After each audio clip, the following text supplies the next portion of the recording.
Hello, everybody. Welcome to another edition of Chaos in Southwest Nebraska. Subscribe to the channel and like the videos if you haven't yet. And today's topic, we are talking about the rising cost of fuel and energy, whether it be gasoline, diesel fuel, natural gas, or propane, and how, liberals are quick to defend Joe Biden and the Democratic Party that, oh, it's not Biden's fault and it's not the Democrats' fault. And I'm here to say, yeah, it is. Mostly it is. Not 100%, but yeah, mostly it is. So without ado, I took some notes. I'll be looking at my piece of paper once in a while. So anyway, the argument that they make comes straight out of a liberal college textbook. And they'd want to talk supply and demand. It doesn't matter whether it's the expert on CNN or the college student on TikTok. They want to talk supply and demand. Well, the problem with that is, and this is the one thing that is not Biden or Democrats' fault, but it might get a know-it-all liberal college student to shut up anyways, and you can win before having to get into it too far, is the price of fuel products along with, and this goes along with crops, which corn ethanol could tie into this as well. Ag products and crude oil is not completely based price-wise supply and demand. There is other factors, and that involves the futures market and speculators. So let's talk supply and demand. Supply's here, demand's here, they match up. Let's say that when they match up, the price of gas should be, let's just say, keep the number simple, $2. Well, depending on how the speculators hedged their bets and did their puts and calls, it might be, say, a little higher up to 210. Or maybe it might be the other way and it might be down all the way to possibly even $1.80. So the speculators can cause the price to be up higher than it should be or keep it in check. And sometimes it's even lower than maybe what it should be, saving a little money. So there's good and bad, but there's that part of the supply and demand argument. It doesn't completely work. And then when you want to talk supply and demand, even if you take the speculators and the futures market out of it, their argument for supply and demand doesn't add up. They want to talk about how demand has went up since, restrictions and lockdowns are ending because of the pandemic. Yeah, that's true, but we still are there's still restrictions in place in the United States and all over the globe.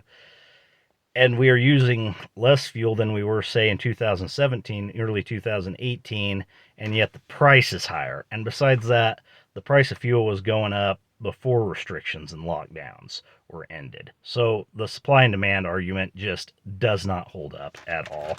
And on to Biden specifically. We'll get to the Keystone XL pipeline in a second. But even there's ANWR up in Alaska that quite possibly the largest oil reserve in the world, and we're not using it. That is contributing to our dependence on foreign oil. Should definitely be using that at the moment to gain some energy independence.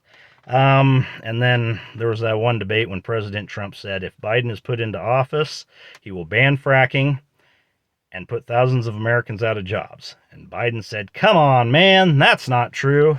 Trump was right and Biden lied. And not only did he put thousands of Americans out of work, he increased our reliance on foreign natural gases and increased our reliance on some oil, taking away more of our energy independence. And then the Keystone XL pipeline, this is the big one. This was going to go through part of it, my home state, Nebraska. So this kind of hits home. It's on the other side, but whatever. Thing is, Biden's very first day in office, less than 6 hours in, he stopped it with the stroke of a pen. And the thing is, it'd be completed by now. I think it was less than 6 months away from being completed. And it would probably be flowing oil right now. And the fact that we're not importing Russian oil at the moment wouldn't matter, at all. So you can't say, oh, the Keystone Pipeline has nothing to do with it. Yeah, you're an idiot if you believe that lie. Quit lying to us and quit lying to yourself about that one. And then there are also economic experts that say, oh, the price of fuel was just it'd be this high underneath Trump and it doesn't matter. Well, see, Trump did see the price going up a little bit, and he said he was going to tap into the reserves to keep the price in check until completion of said pipeline. So, and Biden has not done that, so yeah, he's to blame right there. And then Press Secretary Jen Psaki was asked about it, and she made a comment Well, there's 9,000 unused permits that oil companies in the United States are not using right now. Okay, fair enough. Well, let's go to the oil companies and find out why. Well, it turns out that there is so much restrictions and red tape driving up the cost that it almost isn't feasible for some of them to use them. And there's places where the state and local governments are not granting them easement to build a road to where they have permission to drill. And guess what? These local and state governments that aren't letting them build access roads and get easement, guess what? Democrat. So, and also there are a few that they have got easement, but you know, that stuff does take time. So it wasn't all 9,000. Of the unused 9,000, a few of them will be used, but you know, they're just passing the buck on. They will be getting used in the next year or two eventually, but again, just passing the buck on to somebody else, as it were. And then, you know, what ticks me off is the gall and audacity of Joe Biden. You know, when asked, I realize he's senile, but still, he can tick me off. When asked by a reporter when he's walking by, when they banned Russian imports of oil, what's going to happen with the price of fuel? And he said, it's going to go up. When asked, well, what can you do about it? Nothing. Russia's responsible now. I just thought, you have removed our energy independence, and then you have the gall to just say it's all Russia's fault. I don't think so, Scooter.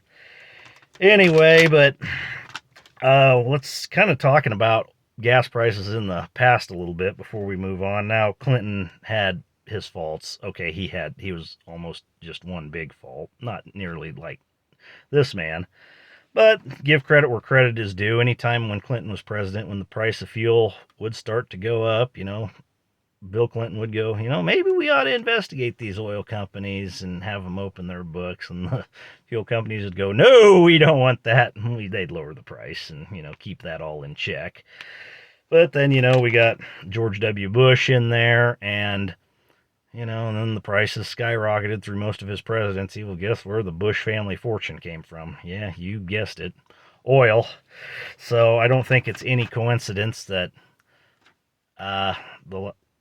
right now and the last time that the price of energy was this high, somebody sitting in the Oval Office or a direct relative, in this case of Biden, his son Hunter, was involved in the energy business in one way or another. I don't think that's coincidence at all. Anyways, I hope I could educate you a little bit and give you some facts and set the record straight on some of this nonsense that the Democrats spew. And oh, by the way, yeah, I'm on TikTok now. It's just simply Chaos in Nebraska. If you found my YouTube channel from TikTok, well, welcome to the YouTube channel too. So anyway, subscribe, follow, like the videos on both pages, and Chaos in Southwest Nebraska, over and out.